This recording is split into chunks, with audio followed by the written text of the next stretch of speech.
You're listening to the Naked Bible Podcast. To support this podcast, go to nakedbiblepodcast.com and click on the support link in the upper right-hand corner. If you're new to the podcast and Dr. Heiser's approach to the Bible, click on New Start Here at nakedbiblepodcast.com. Welcome to the Naked Bible Podcast, episode 203, our 24th Q&A. I'm the layman, Trey Strickland, and he's a scholar, Dr. Michael Heiser. Hey, Mike, how you doing this week?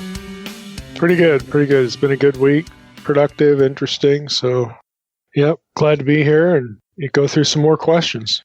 All right, Mike. Well, it's been a while since we've done a regular Q&A. I apologize for everybody out there if I don't respond to your emails. I get so many emails now that I kind of get behind and it's hard to keep up. But please know I do see y'all's emails and I do put your questions in the queue. So keep sending me those questions if you have any. I promise you eventually we'll get to them, hopefully. Some of the longer ones turn into whole episodes. Some of the episodes that are coming have come from questions. So, yeah. Yeah, absolutely. Well, should we just get right into these? We've got 5 questions today, and our first one is going to be from Rick, and he wants to know what changed between the Old Testament giving and the New Testament giving. Yeah, well, that's an important question. Also, a pretty variegated question. I mean, the short answer is the theocracy went away. I think that's probably the easiest place to start. I mean, on my website, I think for anybody who's listening and interested in the subject of giving and tithing, if you go to drmsh.com and put in the word tithing, that's tithing, you're going to get to a blog post where I have links to a 2-part article series on tithing that I think is really well done. So that would give you the details of what I'm going to say here. Not the 2 articles aren't things that I've written, but they're written by somebody else. I just think it covers really all the bases and does a good job of it. You know, once you have the theocracy gone, that affects a lot because the tithing system of the Old Testament was meant to maintain the priesthood of this whole theocratic system that we think of as ancient Israel. You know, when the temple goes out, I was going to say out the window, but when the temple, burns down, it's gone. And now there's still a priesthood around, but there were certain parts of the tithing system that were linked to certain things you did in the temple. Okay, that's going to naturally change things. When the temple was rebuilt, I mean, it's not quite what it was in Solomon's day. You don't have political independence. You don't have political autonomy like you did under the days of David and Solomon. A lot of the Old Testament laws about tithing certain resources, just went with a certain lifestyle, a certain way of life that was geared to having a country, having that country run from a city, having a monarchy, having a temple. All of that gets shuffled and changed, with the loss of a temple and the loss of a theocratic way of life. Now, you still have, people in synagogues, like after the temple is destroyed, you have the synagogue system develop. You had people teaching in the synagogues, and they, could still expect, I think, both culturally and scripturally, that the idea of supporting those kinds of people, especially if they are still in the role of a priest, even though what they do now is somewhat limited, again, in the absence of a temple, or the same, kind of system and setup, they still, have the right to be supported and maintained. This is the way it was just generally in the ancient Near East. This is how priests lived. Their livelihood came from contributions, sacrifices, maybe contributions of land or, physical goods, metals, whatever. This is how they lived. Now, in the New Testament era, again, when the whole people of God moves away from having an ethnic identity and a theocratic identity, so to now we're including, Gentiles in the very fabric of the people of God. In the New Testament era, according to what the New Testament says, everybody's a priest, priesthood of the believer. So by definition, that just doesn't conform, to the Old Testament system. And this is in part why you don't have a carryover in the New Testament of the tithing language or the system of the Old Testament. Now, Paul, though, taught that he had the right to this kind of support as a servant of God. I mean, he didn't take it. He decided, to do tent making, to support himself. But he does remind, readers, like in the epistles to the Corinthians, that he, as an apostle, he could have demanded, this sort of thing and would have had, ground to stand on, so to speak. But he doesn't do that. Again, that's in place, even though it's not a priestly model so much like the Israelite culture, the Israelite system, what we read in the Hebrew Bible. There's just this presupposition that servants of God, just generally, should be supported by the believing community. If you think about the Old Testament, there is this sort of system of support outside the direct theocratic, monarchical sort of situation. The prophets, for instance. Okay, there's no you're not going to read in the Torah about specific tithes going to prophets. The prophets were something different. They were people raised up during the days of the monarchy, the united monarchy, the divided monarchy, again to God raising up essentially covenant enforcers. That's what prophets were. They would preach to people about being loyal to God, loyal to the covenant, and all that sort of thing. Well, those people, just culturally, it was assumed that they, somebody's going to support them. Elijah, had the situation with the widow and the room and board, and all that kind of stuff. There were people in the community that would contribute to recognized individuals that were considered to speak for God. And that's kind of what Paul's drawing on as well. You had Isaiah, who was sort of a prophet of the royal court. That was a little bit different. He's probably getting some support from the monarchy itself, at that point. But what I'm pointing to is there's just this assumption in Scripture, and by example, the legitimizing of the assumption that servants of God should be supported by the community. So broadly speaking, that's intact, even if the theocratic, tithing system is not, even though that doesn't survive from Old and New Testament, the general idea does. This gets muddied a little bit in the New Testament because in the New Testament, all the passages that pastors like to use to convince people that they should be tithing, if you actually look at those passages, let's just use what happens in the book of Acts and Paul. Paul is going around collecting money for the saints in Jerusalem. Okay, you don't actually have this weekly giving system for individual churches. Paul doesn't go into a church and start preaching tithing for that church. Wherever he goes, apparently, because he brings it up a lot, there's this notion of, hey, you sister churches here that I'm starting and that I started, or that I'm in your presence now. All of this, the gospel, started back with Jesus and the disciples, and there's this Jerusalem church that's notoriously poor. They're under persecution all the time, and it's pretty big, so that kind of compounds the problem. He takes up collections for them, for an altogether different church. And that's actually what you see described in the New Testament. You don't have a new tithing system for individual local churches laid out. You have this general assumption that the laborer is worthy of his hire, but then the actual giving passages are really for this one church back in Jerusalem. So you don't have a whole lot of scriptural structure for this. But what happens is, well, the Old Testament's in our Bible, and so we're going to preach tithing, even though that was Israel and the theocracy and the priesthood, even though we don't have that. And I understand that, but I think we're better off, and I think this is what the New Testament actually does, is it teaches the principle of giving. It teaches that the laborer is worthy of his hire, and you should give cheerfully. You should give sacrificially. It's not about a certain percentage. You should contribute and give what you can. And you know what you can. You know what sacrificial is. You know what, you know whether you're sort of not doing your part or whether you are. And the New Testament leaves that up to the individual, but it lays down the principle of cheerful giving, sacrificial giving, and the labor being worthy of his hire. It doesn't worry about strict percentages like we had in the theocratic system. So there really are no New Testament rules about tithing, but there are very clear principles about the Lord's servants being supported It's just that we don't have this strict percentage system layout like we do in the Old Testament. Martin in Enid, Oklahoma, asks, was Yahweh's presence absent from the second temple because of the Ark of the Covenant was no longer present?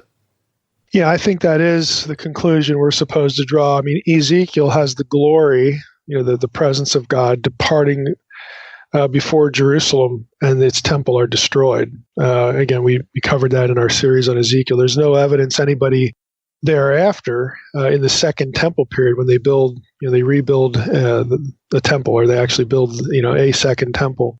There's no evidence that anybody thought that the glory had returned. There's no passage that gives that indication. Interestingly enough, though, even though the question presupposes something that's correct, God's presence is gone from the temple. Again, it's not just the ark. It's because of the apostasy, but the ark is gone, and so on and so forth. The glory departs before Jerusalem and the temple are destroyed. Okay, that's pretty self-evident. But what's really interesting is that the New Testament takes this idea about the return of the glory. It actually takes certain passages that talk about the return of the glory, seeing God in Jerusalem again, and applies them to Jesus. Now, I'll just give you a few for instances here. In Ephesians 5:14, we read, "For anything that becomes visible is light. Therefore it says, awake, O sleeper, and arise from the dead, and Christ will shine on you." You say, well, what does that have to do with the temple? Well, it's actually a repurposing of Isaiah 60, verses 1 and 2. Now listen to that. "Arise, shine, for your light has come, and the glory of the Lord has risen upon you. For behold, darkness shall cover the earth, and thick darkness the peoples. But the Lord will arise upon you, and his glory will be seen upon you." Okay, this is Isaiah 60. This is set in an exilic and post-exilic era. So here you have a situation where the future glory, of God is again going to be, shining, upon Jerusalem, upon Israel again. And Paul takes that and applies it to Jesus. Arise, Christ will shine on you. You have John the Baptist. John the Baptist is herald. He's the herald of the coming of the Messiah. But there's actually glory language connected to the passages that the gospel use to talk about the messenger that comes before the Messiah.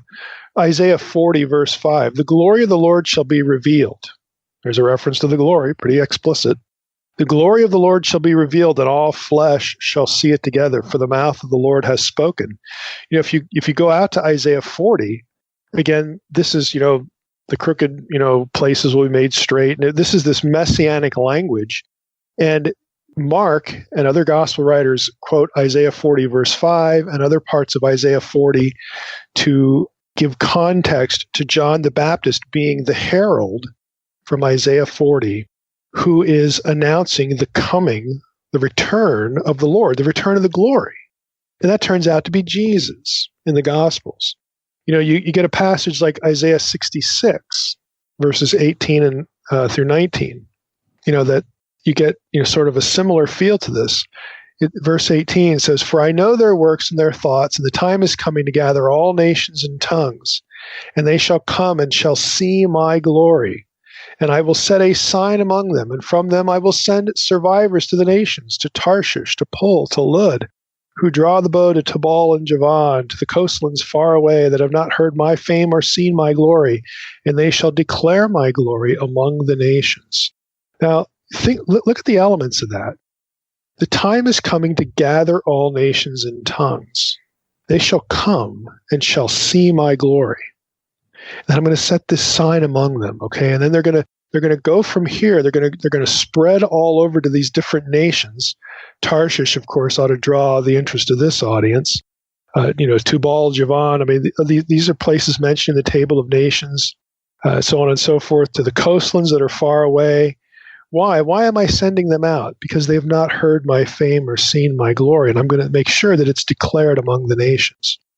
If you look at that, And Paul, in a few of his epistles, draws on Isaiah 66, this passage, to talk about his own ministry. And then you look at what happens in Acts chapter 2 with the coming of the Spirit, when the nation, people from the nations are gathered, they see, this miracle of Pentecost, and then they go back to their nations and start, spreading the word about the Messiah. You could actually make a good argument that the pouring out of the Spirit in Acts chapter 2 is the return of the glory. And, it's different, but it's the same as Jesus. This whole Jesus is but isn't the Spirit, kind of thing. That these events, let's just speak broadly, the coming of Messiah, God incarnate, and then following his resurrection and ascension, the coming of the Spirit in his place, that this is the return of the glory. I mean, it's very easy to draw that conclusion from the New Testament. So you don't need an ark. You don't even need a temple. Because in the New Testament, what's up with that? Well, we're the temple. We've had the full episode we had, like on Ezekiel 40 through 48, the part 2. We got into all this New Testament temple language. This is where the glory is now. Okay, all this language about the glory in the temple, it's applied to believers and Jesus. Why, again, why is that consistent? Because we are the body of Christ. I mean, these terms and these metaphors are used to point to these spiritual items, these theological items, deliberately. Again, this is all theological messaging, repurposing the Old Testament. Dan wants to know if the third heaven, also called paradise a couple of lines later, is what we commonly think of as heaven. What are the first and second heavens? Yeah, it's actually all of the above. We have to remember when we get into this that heaven doesn't have literal geography. There's no latitude and longitude. There's no literal levels or stages, as though when you were in one, you could measure their size or their distance from each other.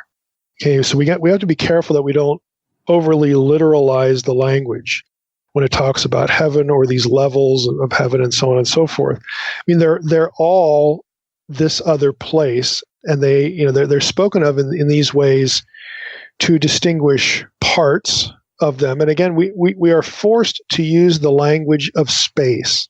We are forced to use spatial language, the language of embodiment and physicality, to talk about a spiritual realm that doesn't actually have those things, because it's not the world of our experience and our embodiment. But the only way we can talk about those other things is to use the language of our experience and of our embodiment. This is just always the way it is in Scripture and in our own discussions. So with that in mind, the levels language is trying to communicate that the presence of God himself, like where the presence is in the spiritual world, that spot, as it were. And realize we can't even speak of God in that way correctly, because that makes God a spatial being. But God is omnipresent.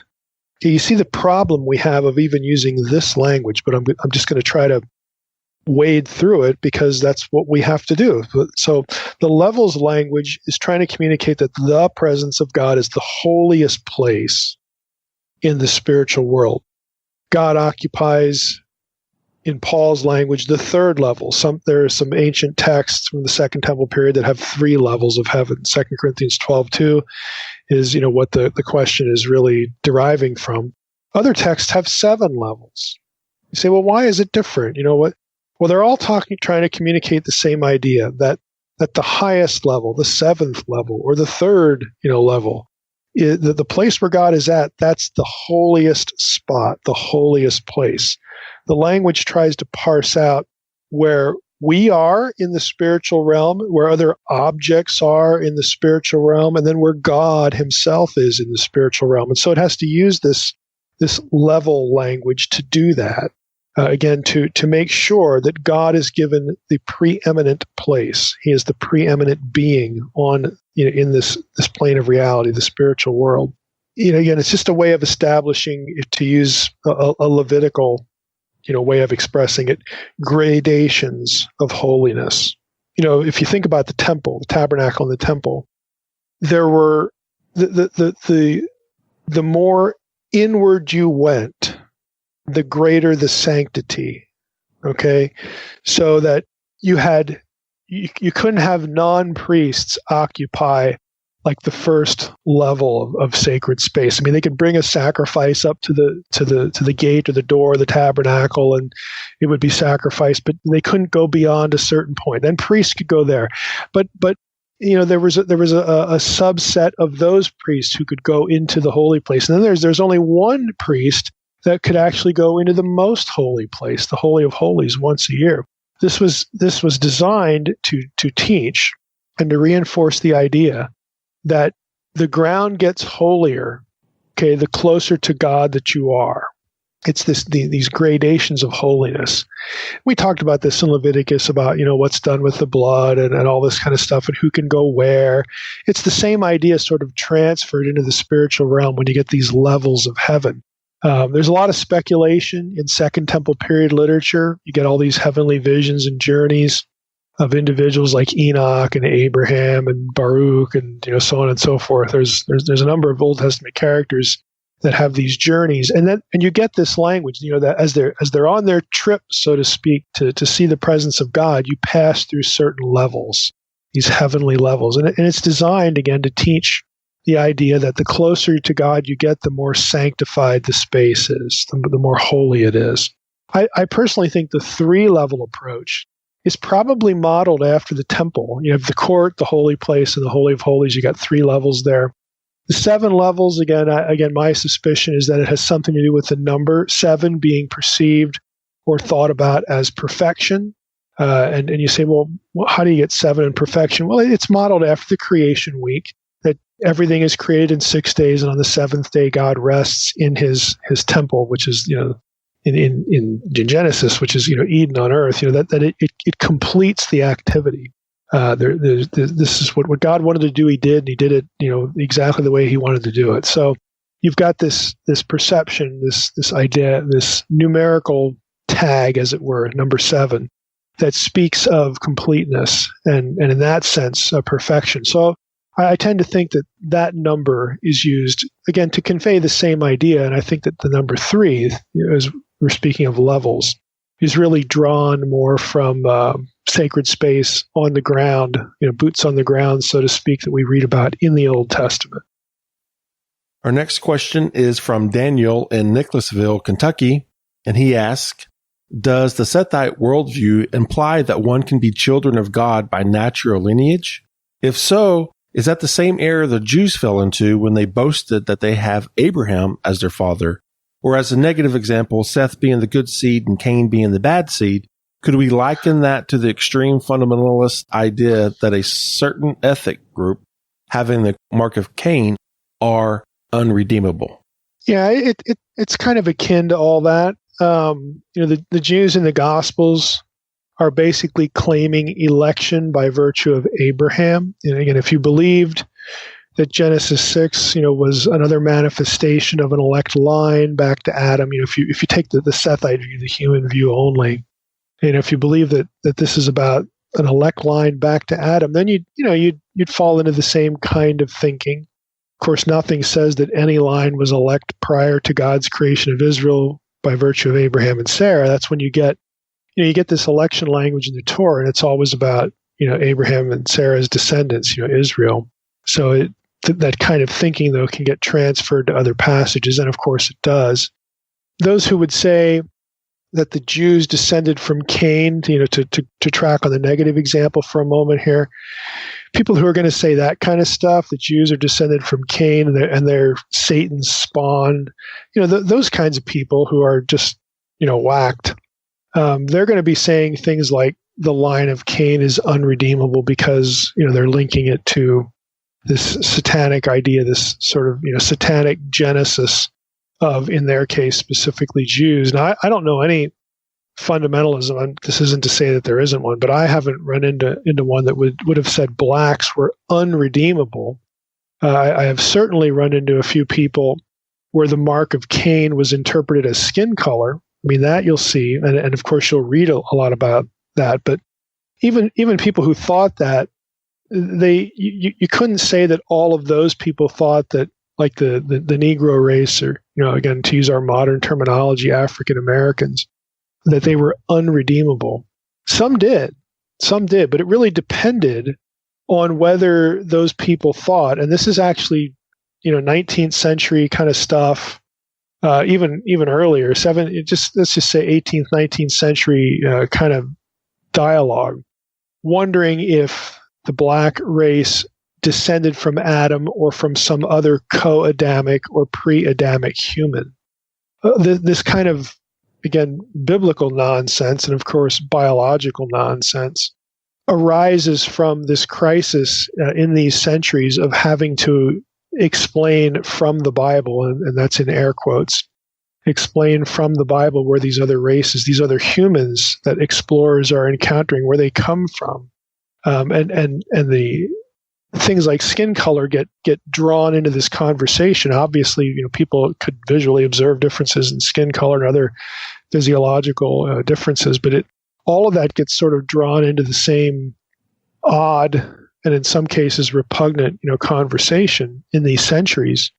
And there were certain who would have landed on this idea that, this race bears the mark of Cain, and then they're unredeemable, or this race, is, bears the mark of Cain, but who cares? We're not going to evangelize them or whatever. We're not, either they might be redeemable, but we're not going to waste our time. And they weren't all like that, though. Some came up with really goofy explanations for race, but they still were viewed ultimately as descending from Adam, in some way, and so it didn't deter evangelistic efforts. So it really depended on whether your quote-unquote biblical racial theory, unquote, whether it had, these alternate people groups linked to Adam in some way or not. If you thought they were not of the Adamic line, then by definition there would be groups that would say, they're non-elect.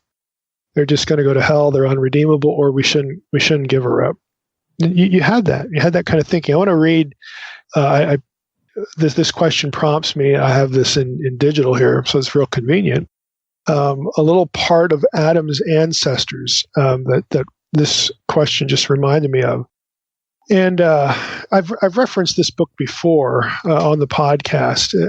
If any of you are interested in the harm that bad thinking about the Bible can do, this is a must read. I mean, I in my library, I've collected most of the scholarly books on bad exegesis that led to racial theory, and this is one of the more important books. It's informative, but obviously, when you think about the content, it can be tragic too. This is from page 65 of Adam's Ancestors, and it's on the section of that particular chapter that's labeled or subheaded Human Origins and the Politics of Slavery. So here's a short excerpt.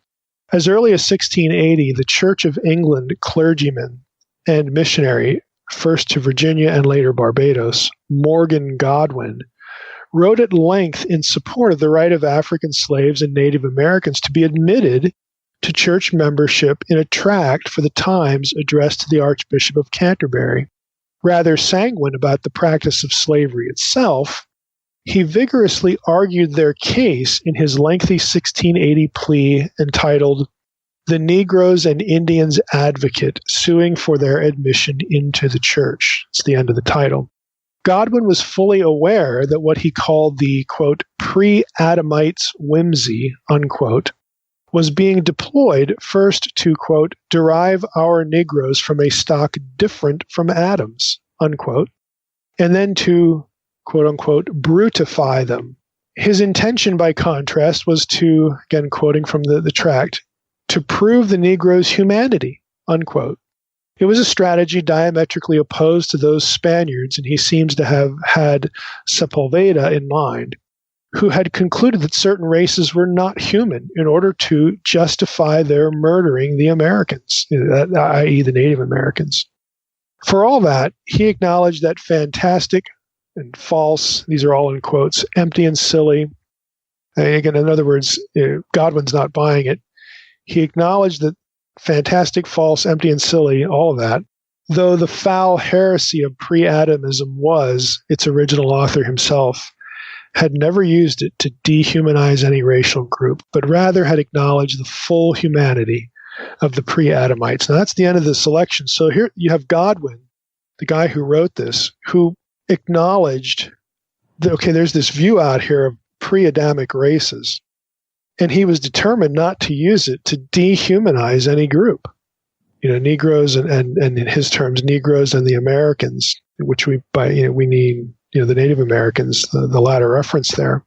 So this is the kind of thinking. This is 17th century. You're going to get it 18th century. It's going to live into the 19th century, and really, frankly, for those of us who are old enough, 20th century. But the use of the Bible to classify certain races in a certain way as being less than Adam or peripheral to Adam. And one of the strategies for doing that was this mark of Cain idea. And that does go pretty well hand in hand with the Sethite theory. Now, of course, people who take the Sethite interpretation of Genesis 6, they're not doing it so that they can go here. They can go to these wacky racial theories.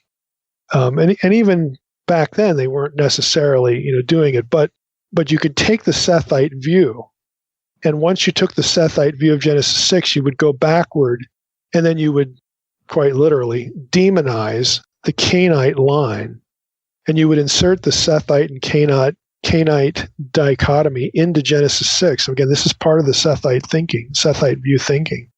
And all of that became fodder. It was, and it became fodder for racial theory. You could get there from the Sethite view, but let's be clear. People who take the Sethite view over against the supernaturalist view of Genesis 6, they're not doing it to 99.9% of the time to justify racism. But in the old days, centuries ago, this is where a lot of that groundwork was laid. And so I think it's an interesting observation, that the questioner has here, Daniel. And yeah, it's akin to these other things, but we don't want to necessarily see a cause and effect link to some of this awful stuff that can really be laid at the feet of bad Bible interpretation. Neil has a two-part question. Does Mark 16, verse 9 through 20, deserve to be treated as scripture or just a footnote? And why is drinking poison and being bitten by snakes listed with things like healing, deliverance, and speaking in tongues as evidence of believers? Yeah, well, I'm. Let's be clear. I'm not a textual critic, so I'm going to have to, look up, some things to just introduce here as far as an answer to this question. I'm not a textual critic, but I'll say that, but I'll also say this: I've never seen a good defense of the longer ending of Mark, that is verses 9 through 20, and for that reason, I'm in the camp which most, I don't want to say all, but certainly most textual critics, I'm in the camp with them that does not think verses 9 through 20 are authentic. The only reason it really matters is because of what the question alluded to, that you have snake-handling preachers living in different parts of the world, parts of the country. They've made use of this material, and they've died or been responsible for somebody else's death. So it does matter in that respect. But again, I'm in the camp that really can't find a good defense of the authenticity of verses 9 through 20 when it comes to Mark 16. Now, by way of textual evidence for the longer ending of Mark, again, verses 9 through 20, which is pretty weak, I'm going to read a little excerpt from Omenson's book. This is from Omenson and Bruce Metzger, A Textual Guide to the Greek New Testament. And this is an adaptation of Metzger's textual commentary on the Greek New Testament. So they write this. They have several manuscripts, including 4 Greek uncial manuscripts of the 7th, 8th, and 9th centuries AD, continue after verse 8 as follows, with a few small variations. And here's the verse. But they reported briefly to Peter and those with him and all that had been told. And after these things, Jesus himself went out through them, from east to west, the sacred and imperishable proclamation, of eternal salvation. Amen.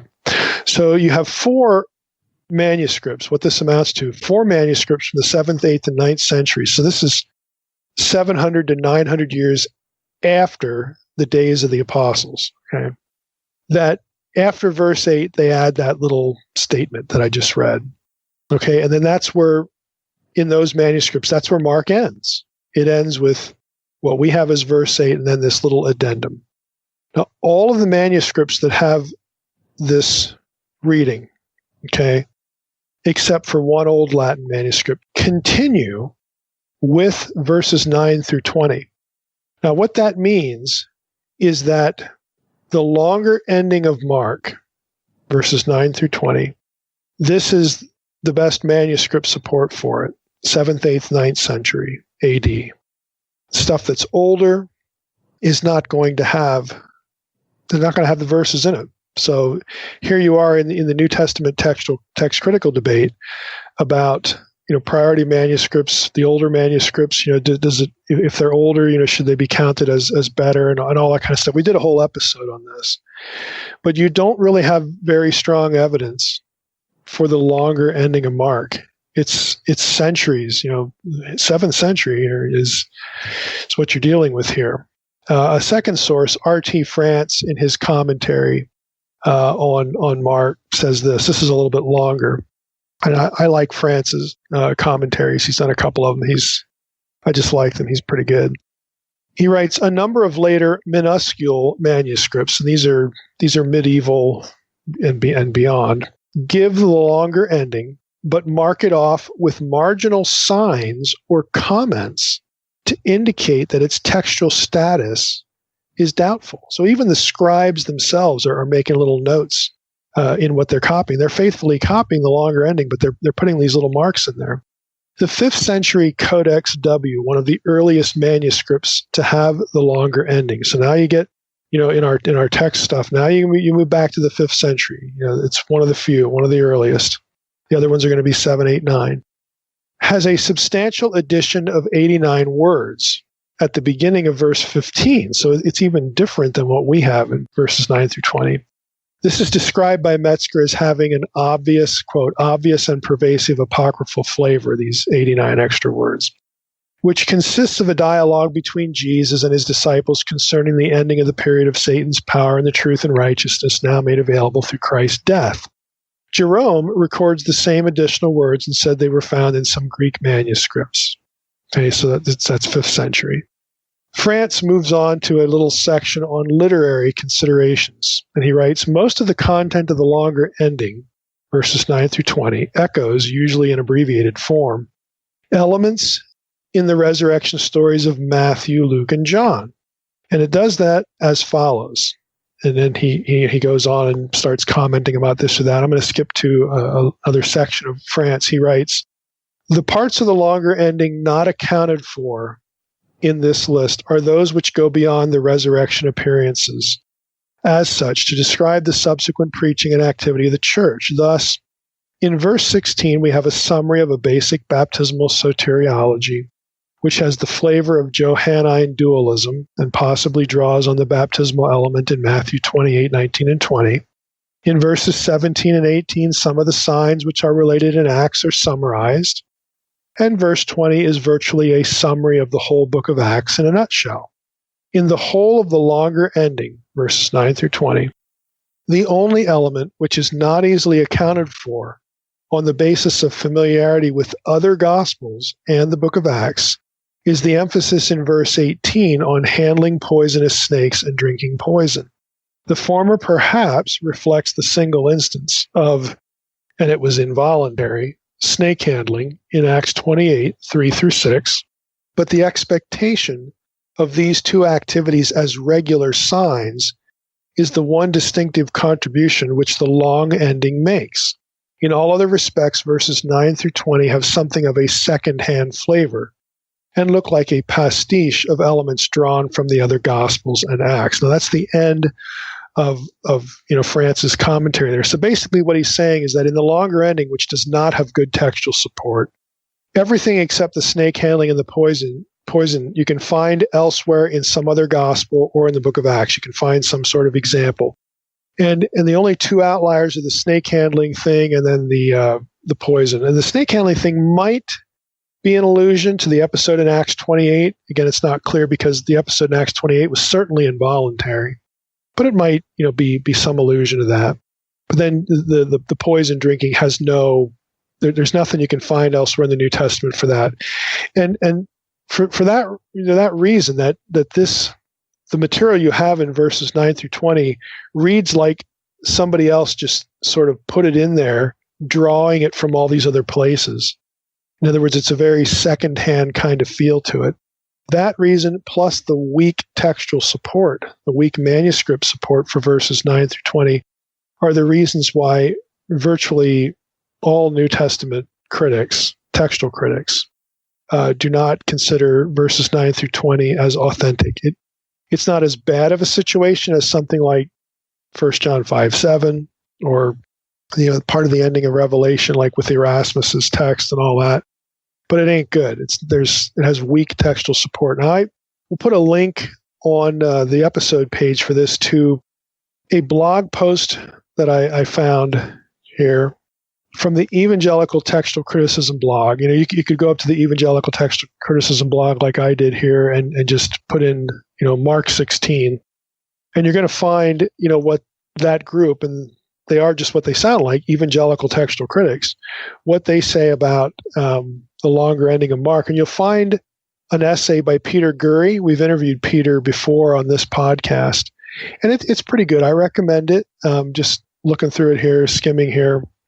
I have read this before, but in this essay, this post, he quotes Dan Wallace because one of the arguments is that, the ending of Mark must have been original and it was lost because of the way that scrolls were rolled up, and the end of the roll would have gotten tattered and lost, blah, blah, blah, blah, blah.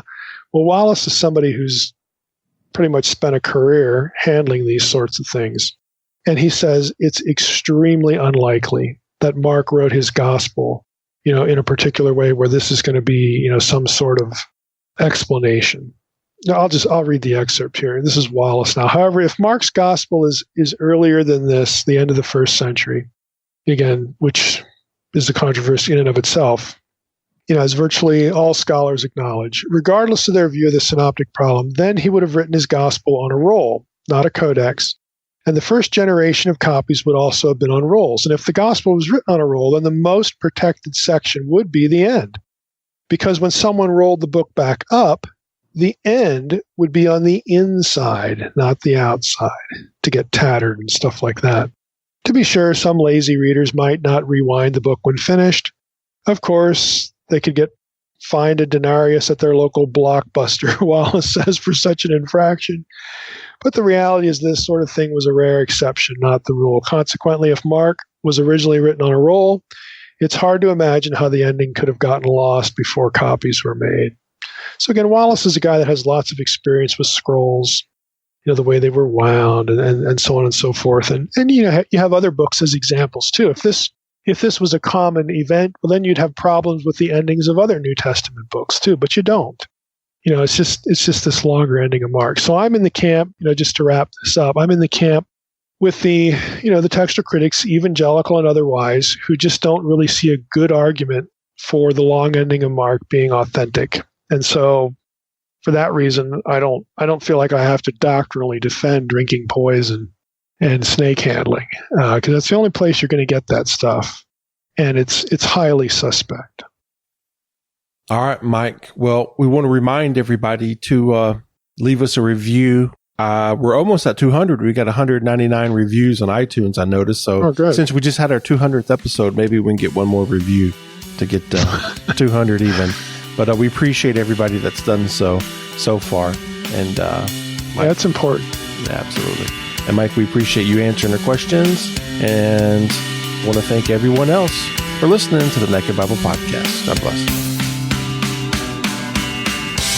Thanks for listening to the Naked Bible Podcast. To support this podcast, visit www.nakedbibleblog.com. To learn more about Dr. Heiser's other websites and blogs, go to www.drmsh.com.